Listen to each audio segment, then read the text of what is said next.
On behalf of the UN Society of Writers, I'd like to warmly welcome you to this afternoon's talk with the great Indian writer, Mani Shankar Mukherjee, or as we call him, Shankar. I'm just going to give you a very brief introduction. Shankar hails from Calcutta and has published over 80 books, all of which are bestsellers in his native language, Bengali.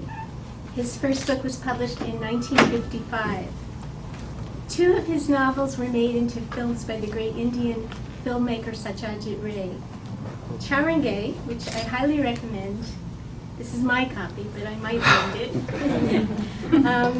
was the first of his books to be translated into English in 2007 and immediately became a bestseller at the London Book Fair. And I understand there's more English language books on the way. So if you'll all join me in welcoming Shankar.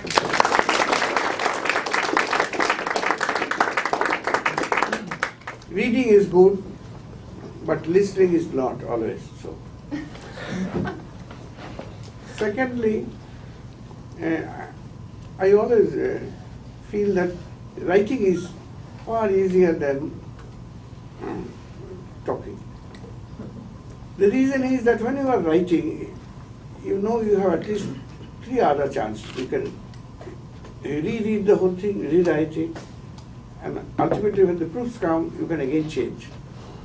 But in case of speaking, and unfortunately now with the presence of video people, what you once say you cannot take back. But I need your assistance in protecting me from the video man. I reserve my right to cut out whatever I want to or add certain things, which he says is not possible technically. I don't know. Let's see. I write in a language which is not the world's best known language, Bengali. Statistically, not bad, 250 million people. But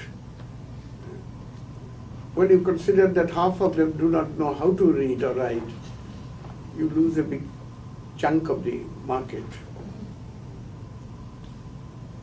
But I have been told when I was young that it is possible to love only one city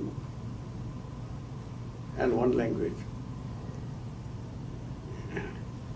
So I had stuck to Bengali all my life, and only at the fag end of my career, I am now exposed to the English language, which is wonderful. I withdraw my views that one should love only one language and nothing else, or one city.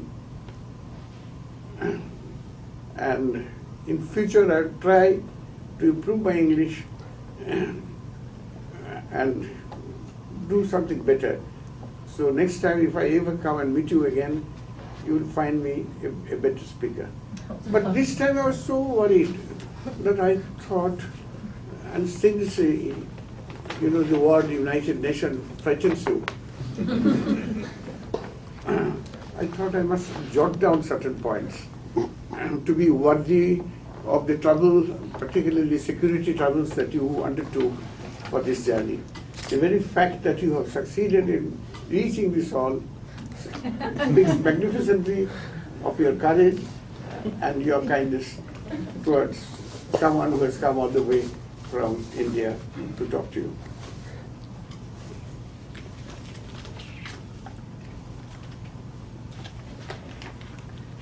It is wonderful to be back to New York, the home of United Nations, after a gap of many, many years. The relationship began way back in September 1967, when the US State Department invited me, then an author of 2 novels, to cross the Atlantic and come and see how the amazing American people live, love, lie, and die.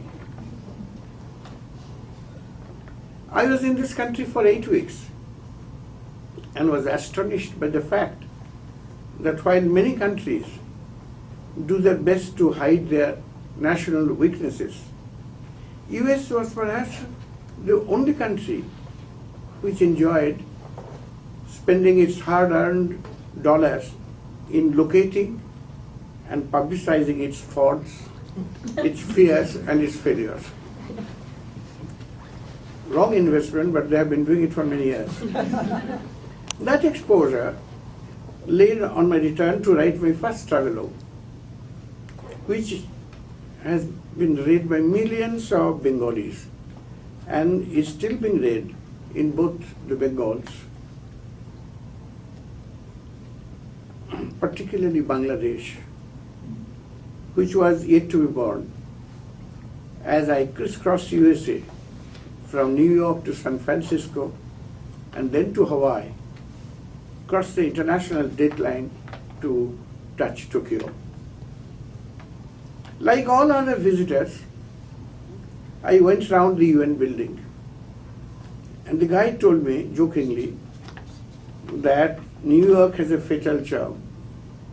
Once you set your foot on its soil, you'll have to come at least thrice. We have a similar magic place of pilgrimage, the Kali temple at Kamrup near Guwahati, and I have avoided visiting it, lest I have to revisit a place 2 more times. The New York magic did prove right, and when I visited the Chinmoy Meditation Center in Jamaica, Queens, in 2006, I was relieved that the 3-time spell was over. But some victims are prescribed a booster dose.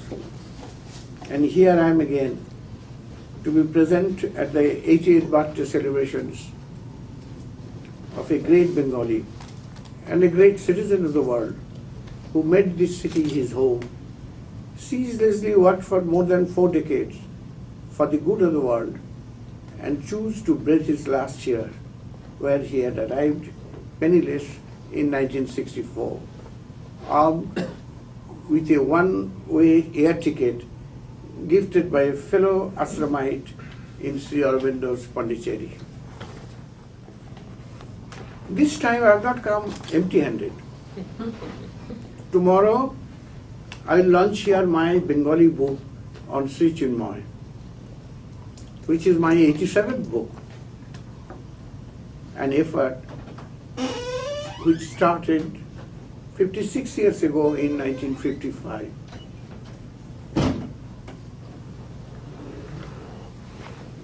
This invitation from the United Nations Society of Writers came as a pleasant surprise, and thank you very much for this. It was in the UN area I first heard about Sri Chinmoy in 1986, and the first memorable experience was at a prayer hall in the UN, where he was leading a silent meditation.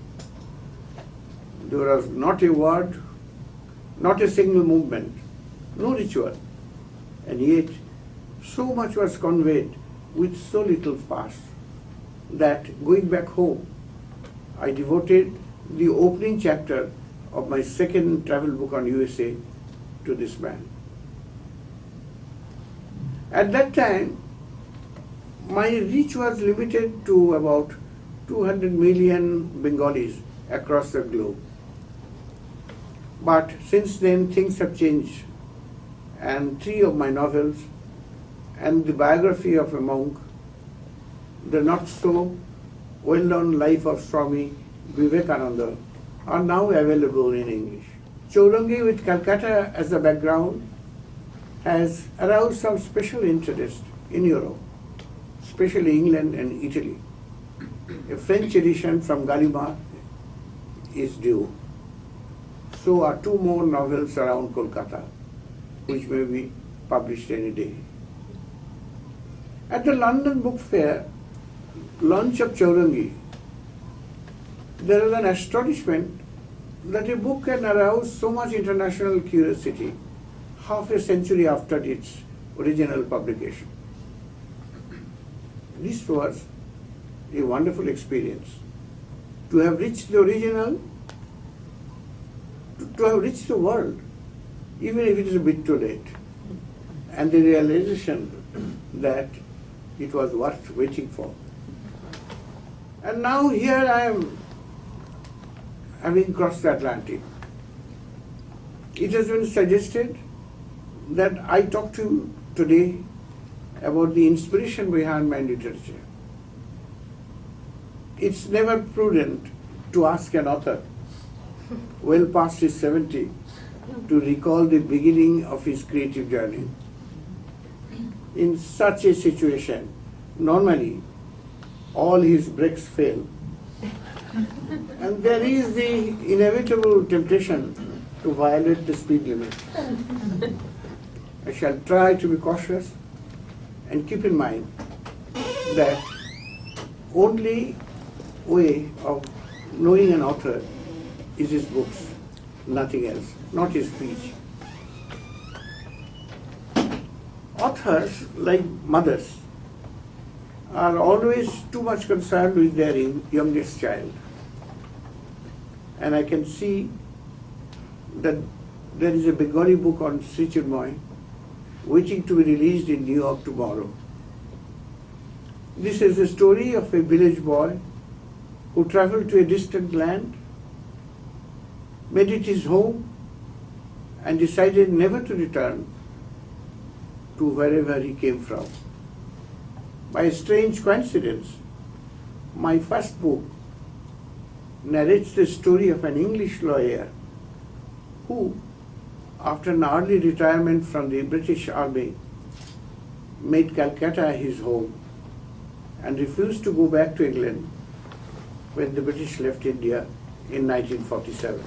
The remarkable life of this man and the astonishing life around the High Court of Judicature at Fort William, Calcutta, is the background of this book, called The Great Unknown now in the Penguin edition. Let me tell you, in the best of British tradition, members of the Bar of England practicing in Calcutta used to employ a law clerk who used to be called a Babu. I happen to be the last Babu of the last British barrister practicing in Calcutta.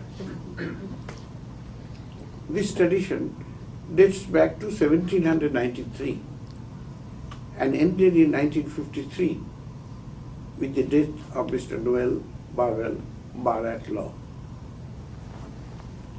Allow me to tell you my story first. My mother's father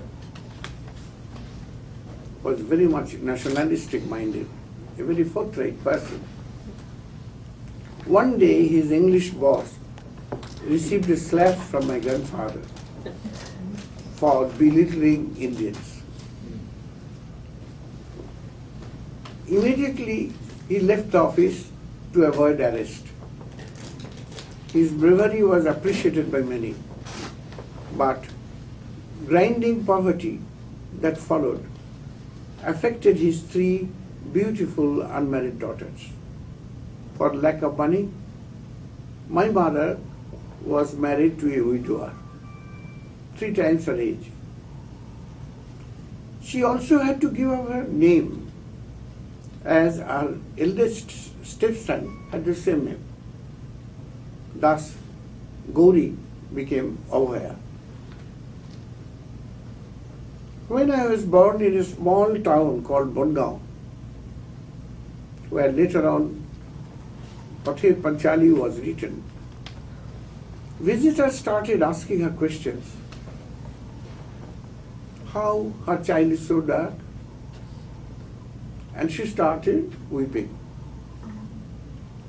Her father came.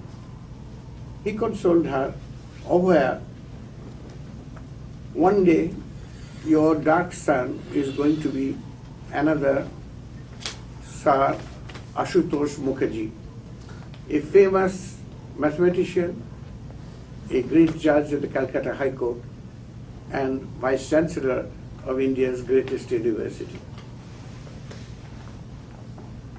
In truth, her son had a round face similar to Sir Ashutosh, that you can see.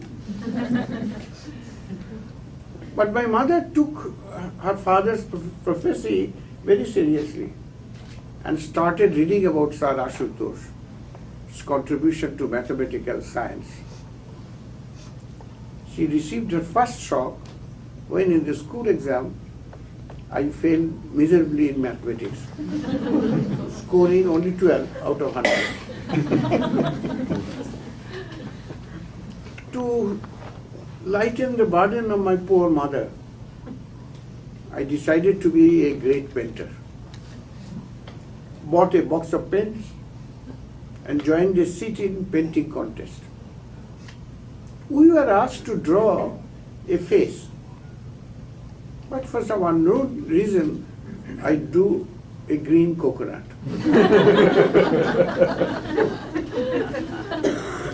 Those days, I used to see a remarkable resemblance of fruits in human faces. Some looked like papaya, some mango, and one even a jackfruit. And the judges told me, no Purushkar, which means prize, no prize. What I really desire is rebuke, and the Bengali term for that is Tirushkar. I now realize that as a painter, I was far too ahead of time. Because great artists in the next generation earned their billions by painting pumpkins, bananas, and even foxes as human faces. If only I were born a few years later, I could easily have become another Picasso. To save my father's face, I tried my luck as a singer and joined the school choir. There also I failed miserably and was dropped from the team, invited to sing at the Ramakrishna Mission headquarters at Belur. I started crying, and the kind-hearted teacher took me to Ramakrishna Mission for another duty, to look after the shoes of devotees which were ruthlessly stolen on special occasions. No one, I think, I still can claim that till date perhaps knows better than me the relation between shoes and the devotees. My father, a struggling lawyer, died when I was only 13. We are many brothers and sisters living in a rented house. I gave up my studies, learned pitman shorthand, started desperately looking for a job, and secured one with a remarkable Englishman who fought during the First World War, earned a military cross, came to India with the Oxford and Buckinghamshire Light Infantry, and as Lieutenant Colonel later became a member of the Bar of England, a barrister as they call them. For me, it was a remarkable experience. It changed my life. He created in me a deep interest in literature and guided me to the joy of good reading. I met his clients and collected my abiding faith in human beings, no matter what language he speaks or what religion he or she professes. One day, Mr. Barwell invited me to spend a whole Sunday with him and asked me to stay for dinner. After dinner, he suddenly said, "My dear boy, tomorrow I am going to Madras to do a railway case. I want to tell you something." And he said, "Whatever happens, never forget, my dear boy, that you are an exceptional person. I may not live long enough to see it, but that is going to happen, he said. That was an unforgettable experience. I suddenly felt some exceptional power entering within me. I spent a night without sleep and had the realization that at last I have met a great person, and God certainly wants me to be worthy of his expectation. As ill luck could have it, I never saw him again. He had a heart attack in court and died in Madras. It was a devastating experience, but I had no difficulty in finding another job. I took stock of my life.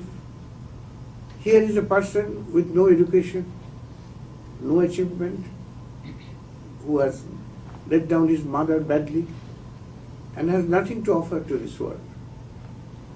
The mother has given up her dream, and yet there was another man from a distant land who saw an exceptional person in me, who felt I possessed certain exceptional qualities which others do not have.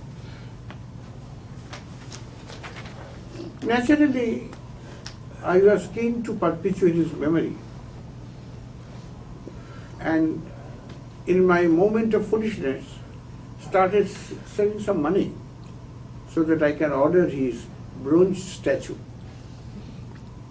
I was shocked that a statue even on those days cost more than ₹1 million, whereas I had only 120 rupees. A good oil painting would perhaps do, but alas, that also was beyond me. I approached a powerful politician to rename a city lane after him, but who would like to honor an Englishman in free India? Feeling totally lost, I asked myself, what do I do in such a situation? I was fast losing my self-confidence. I felt I'm running the risk of entirely forgetting the Noel Barwell episodes if I don't jot them down now.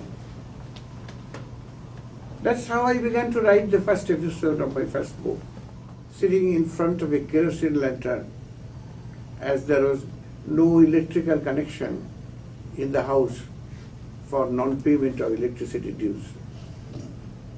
Like many of my countrymen, I have by then learned to live in a great metropolis without electricity. Friends, the rest is almost a story. There was a chance meeting with the editor of a great literary magazine. I left behind a few installments with him, and those days there was no photocopying system, so that was the only manuscript that I had in my possession. The editor told me, please don't disturb me at least for 3 months. I agreed. I did not. When I met him after a gap of 4 months, he gave me a warm cup of coffee and complained that I have not left behind my address on the manuscript. I never knew that you have to give your address also to the manuscript. And he said, you are a strange fellow. I have the first time in my life coming across an author who lives behind his manuscript without the address. But he was very kind. I received my first cup of coffee from the editor's desk. Ladies and gentlemen, that is how my unplanned literary journey began. Honestly, I was not prepared for it. If you ask me whether I have any regret writing this book, which is now called The Great Unknown in English, I am still reminded of a humorous comment by Mr. Barwell. He used to say, in my next life, I would love to marry a Bengali girl. Not for her big lotus eyes, but for the wonderful mother-in-law, the world's best, who, on receiving 10 rupees from her son-in-law on her first visit in the morning, graciously returns 20 rupees in the evening. I take a loan of 1,000,000 rupees, offer it to my mother-in-law, and in the evening, after repaying the loan, I will be left with a fabulous 1,000,000 rupees to live happily ever thereafter. Like you, I did also think that this was a joke. But now, more than half a century later, I realize that it was true. I had wanted to honor a man who, during a difficult journey and in my moment of despair, showered sympathy on me. And through that effort, I myself suddenly became an honorable person, dishing out autographs at the age of 22. My only regret now, why did I honor him with 10 rupees only? By concentrating deeper and working harder, I should have written a better Koto Ordinary and be worthy of a bigger stake. And in that case, I could have been a greater writer, earning recognition, love and respect from the people, known and unknown. This afternoon, let me confess, it is a moving experience to see your first book remain alive and kicking after a gap of nearly 6 decades. I do feel excited. I feel overwhelmed. And all I can do is to tell you how grateful I am to my readers across the world. I was told the English reading world is waiting to have from me something equally interesting as Chaurangi. Here is my response, with a big thank you. For my readers, I only hope it is worth waiting for. Thank you.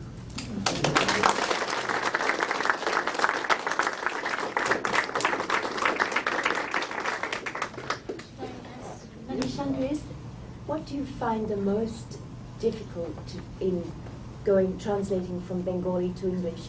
Are there feelings or sentiments that you find it difficult to express in English? Well, I think that is not the limitation of the language, what they consider. He does not know. Or if I am translating myself, I probably don't know. But English is so versatile, so great as a language. I think almost every human feeling or human experience can be translated into English. It's a great language, so what is there to be afraid of? When was Chaurangi first translated in English? Many years ago. It came out originally in 1962, but it was translated, printed and published only in 2007.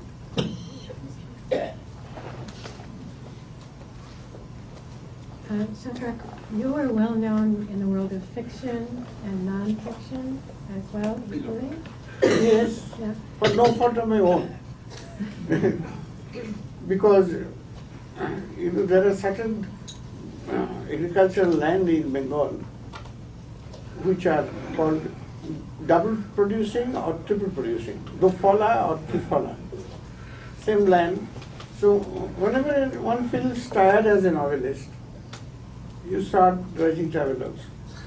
When you feel again tired as a travel writer, you start writing biography. And from biography, if you are rejected, you go back to your novel again. Did you have a favorite? Did you like the biographies better? I am, at the moment, I am under that spell. I don't know how long it will last, but I have written about 4. And the greatest danger to an author is when his inferior books sell more than his better book. And some people say that I am running that risk at the moment because the biographies are selling in an unbelievable number. particularly the Vivekananda biographies. So I don't know. I'll go back and. But one nice thing, we had one of my very senior predecessors who was writing novels, and he stopped it and started writing something else. And so I asked him, why did you do it? And he said, only after I switched on from novels to other, people are coming and saying, you used to write such nice novels, why have you given up and started writing in biography? He said, if you want to know that you have done reasonably well earlier, switch the field. So that maybe the subconscious answer to the problem. I don't know really. But I get impatient. And then you suddenly reach a stage in your life when you find that there is no difference between fiction and non-fiction. Biographies are as good fiction as anyone else. I was going to ask that in writing about Sri Chinmoy's life, it was such an incredible story. It was almost larger than life. Did it sometimes feel as if you were writing a novel in telling the story of his life? I missed you. When you were telling the story of Sri Chinmoy's Yes. life, did it almost feel like fiction sometimes? It is. The If this is story not fiction, what is? What is? And in his case, the difficulty is that the main message, you have loved him and liked him, give him what is due to him, but back at his home where he was born, is still not that known. It's very strange, and I am yet to come out and find the answer also. But then I thought, well, maybe God wanted to give me this opportunity. I mean, had he been very well known in his home place, I would not have been required. Let's see. But it's an incredible story, divided in 3 parts, as I can see. Chittagong, then Pondicherry, and then across the Atlantic. And a little bit of a feeling of tragedy is also there, because he did not return home. He chose to die in a distant land, surrounded by great friends and admirers, but still away from home. I was quite moved many years ago when I read about an Indian doctor called Dr. Curtis, who went to China to serve the Chinese during the Japanese War. He didn't come back. He went in a group, but he didn't come back.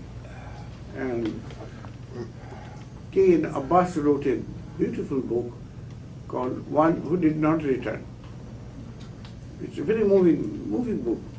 And I thought, here is also, although it is not pronounced, but the fact is that why didn't he return? And was it the fault of his countrymen, or it was his sheer luck? I don't know. But there is a song in Bengali which has a long history of neglecting its great sons when they are alive, saying that, oh my countrymen, I know that when I am dead, you will build a big edifice at the spot where I was cremated. But it speaks of the greatness of the West, particularly the greatness of the American civilization, that in the course of the last 200 years, on many occasions, they have been instrumental in recognizing the originality or the greatness of someone not yet accepted at home. Some were lucky, like Vivekananda. He came unknown, got his recognition, and armed with that recognition, he could go back. He didn't live long, but still he did have some time, 3 or 4 years, to spread his message. And of course, you have to live long enough and live long enough outside your own home to appreciate the Bengali, old Bengali saying that the king is only honored in his kingdom, but the man who is learned is loved and respected all over the world. I think it's a great tribute to this place, this civilization. They have done it a number of times, and we remain very grateful from a distance seeing this happen. And thank you so much for what you have done to a fellow countryman of mine. We have one, That's one okay, one last question. I've heard that of all the parts of India, from an Indian friend, that Bengal produces the best literary and artistic people. And do you feel that it's a good thing that you were born in Bengal? This is a theoretical question because I was not consulted before I was born. So I think it is not very diplomatic to raise this issue with the creator or my father.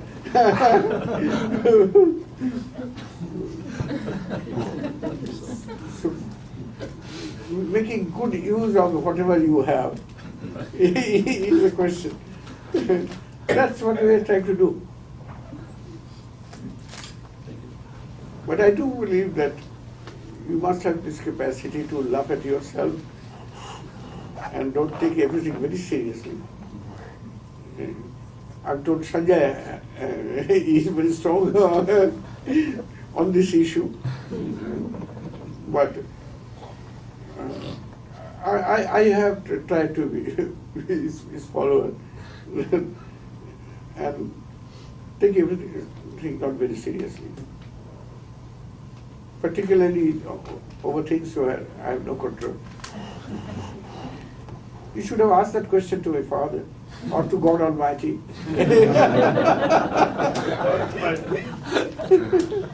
And if he decides to choose to dishonor the Bengalis or make some uncharitable remark, we'll take it with a pinch of salt. Generally in India, only if somebody is somewhat recognized outside India, Indians will honor.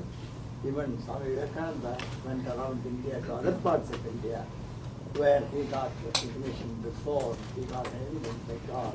No, not much. He did, but not much. Not much. All he could get after his 6 months of oratory is a one-way ticket to New York via Vancouver. And he had one limitation. First they bought him a deck ticket, and he didn't have the courage to travel by deck, not for anything else, but he had major stomach problems, suffered from dysentery. So access to a good toilet all the time was a very important factor. So said, no, either you raise enough funds to buy me a high class ticket, or I don't go. And the first letter that he writes on the boat saying, oh, I misled you. Previously, I needed the toilet at least 15 to 16 times a day, and now it's only 2.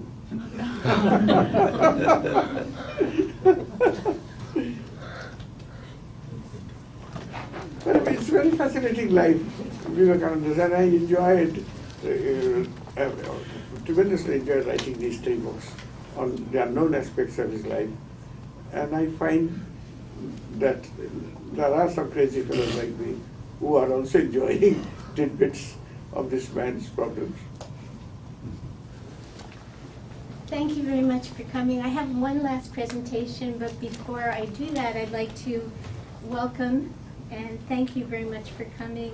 Dr. Mumtazuddin Ahmed is the Cultural Minister of the Permanent Mission of Bangladesh to the United Nations.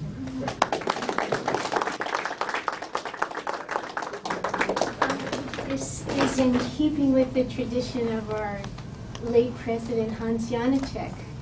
It's my great honor to present to you the 2011 United Nations Society Award of Excellence. And some of the past recipients have included Sri Chinmoy and President Mikhail Gorbachev, Gloria Steinem, Norman Mailer, Stephen Hawking. These were all courageous luminaries who changed our global landscape, and some, such as Sri Chinmoy, I'm still grappling with trying to find adequate words in English to describe their contributions. In giving this to you, which you so richly deserve, you join this lineage, and I hope it continues to inspire you as you inspire, enrich, and unite us all. And thank you very much. First time I'm taking it out of the box. A new design.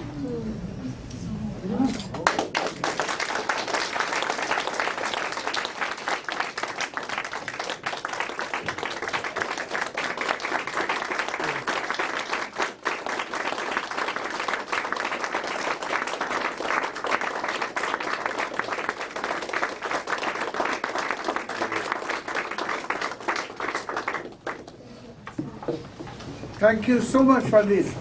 My mother used to say, never live ahead of your income.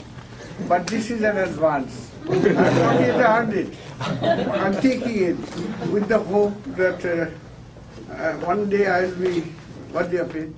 Otherwise, you have to pay for my return trip here so that I can come and deposit it back. I'll keep that in mind. Glad you welcomed you. Thank you so much. Thank you.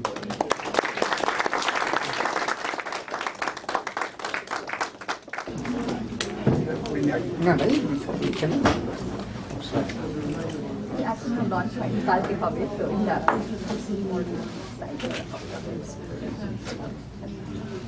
আপনারা একজন আসুন, আপনারা দুজনে মিলে একটা ছবি দিন।